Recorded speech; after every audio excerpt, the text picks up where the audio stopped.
Son zamanlar sürücülər xarici nömrələr tərəfindən cərimənin ödənilməsi barəsində saxta SMS bildirişləri alırlar. Bəs SMS-lərin saxta və ya doğru olduğunu necə anlamaq olar? Sürücülərin əksəriyyəti belə mesajlara inanır. Hətta linkə daxil olaraq ödəniş məbləğini dəqiqləşdirməyə və ya cəriməni ödəməyə çalışırlar. Bu da onları kiberdələduzların yeni tələsinə salır. Həmin linklərdə daxil olduğumuz zaman bizim fərdi məlumatlarımız oğurlanır. Hesablarda olan pullardır, əlavə vəsaitlərdir, heç bir şəkildə geri qaytarılmır. Azərbaycan vətəndaşları da alıb nömrəni xarici nömrə kimi istifadə edə bilər.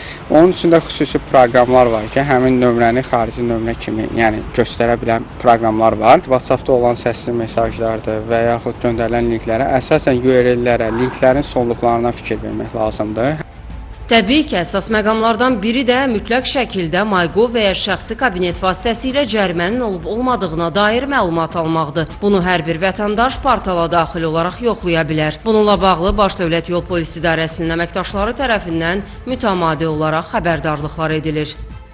Baş Dövlət Yol Polis İdarəsi vətəndaşlara bildirir ki, qeyd olunan internet səhifəsinin dövlət qurumları və rəsmi ödəniş sistemləri ilə heç bir əlaqəsi yoxdur.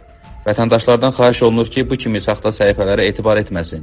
Şəxsi məlumatlarını və bank kartı məlumatlarını belə platformalarda paylaşmasınlar. Bir daha xatırladırıq ki, inzibati cərimələrlə bağlı məlumatların yoxlanılması və ödənişlərin keçirilməsi yalnız rəsmi dövlət platformaları vasitəsilə aparılmalıdır.